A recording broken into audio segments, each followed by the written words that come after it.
La famille, est-ce que le député Guy Marius de la CEDEAO ne mérite-t-il pas le prix Nobel de l'excellence? Donnez-lui son prix Nobel de l'excellence. Les Français disent nul n'est prophète chez lui. Chers collègues, on a eu besoin d'eux pour dire ça ici.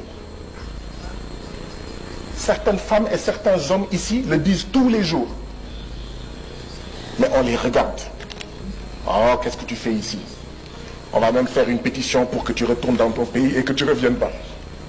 Mais quand eux le disent, ça passe. Tout le monde est cool, silencieux. Monsieur le Président, avez-vous remarqué ça? Vous qui rappeliez hier à la session l'article 72 du règlement intérieur. Ils ont dit la même chose que moi. Mais aujourd'hui, personne ne rappelle l'article 72 du règlement intérieur. Il y a un problème. Il faut que des étrangers viennent ici pour nous dire des experts, alors que chacun d'entre vous est expert et experte. Et on se tait. Mais quand un collègue dit la même chose, on sort les poings, on bande les muscles, on montre les crocs. Je vais vous dire quelle est la différence.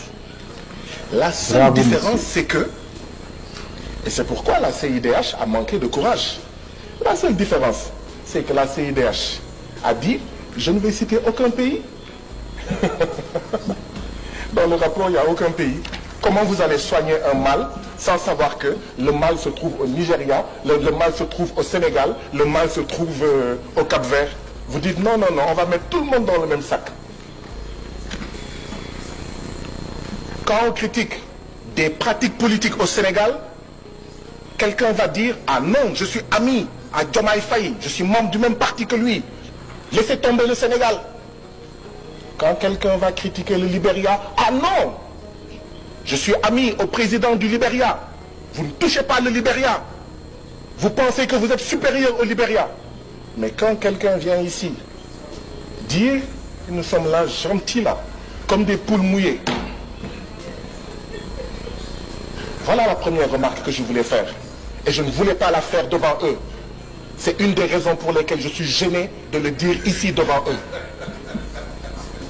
Je suis sûr que quand ils disent ce qu'ils disent, il y a des gens qui pensent à des pays qu'ils n'ont pas cités. Disons-nous la vérité. Il y a des gens qui ont dit, le Sénégal fait partie de là, tel pays fait partie de là, tel pays fait partie de là. Ils n'ont pas cité, mais on voit des pays. Non. On ne peut changer les choses que dans la vérité. On ne peut transformer les choses que dans la vérité. Ce Parlement doit être un médecin. Mais pour qu'il soit un bon médecin, il faut qu'il fasse de bons diagnostics. Et un diagnostic, ce n'est jamais facile. Quand on vous annonce que vous avez le cancer, ça ne fait pas plaisir. Quand on vous annonce que vous avez la leucémie, ça ne fait pas plaisir. Quand on vous annonce que vous avez le VIH, ça ne peut pas faire plaisir. Mais il faut vous le dire pour que vous preniez conscience que voilà le remède que vous voulez prendre, que vous devez prendre si vous voulez guérir. Mais ici, non, non, non, non, non, je suis désolé. Hier, Monsieur le Président, vous n'avez pas été bon avec moi. Aujourd'hui, vous êtes en train de faire la même chose. Je suis désolé. Vous pouvez m'imposer cela. Non, non. Mais j'ai remarqué depuis hier, c'est la deuxième fois que vous êtes président dans cette session. Je suis le seul à qui vous faites ça. Je suis le seul à qui vous faites ça. Vous lisez vous donnez des motions qui ne sont pas des motions. Vous rappelez des articles qui n'ont rien à voir avec moi. Si vous m'imposez de m'asseoir, je vais m'asseoir. Mais je tiens à dire devant toute la plénière, je suis le seul à qui?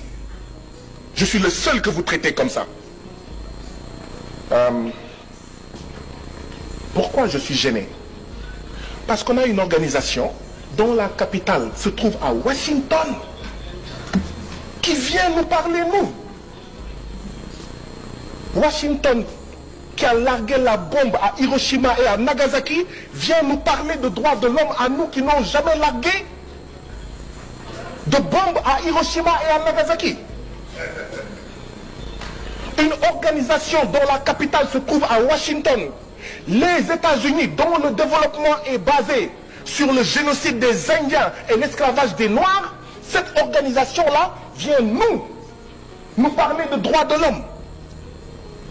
C'est pour ça que je demande que le Parlement de la CEDEAO nous explique quel est l'accord qu'ils ont avec ces organisations. On a une organisation dont la capitale se trouve en Suisse qui vient nous parler de droits de l'homme.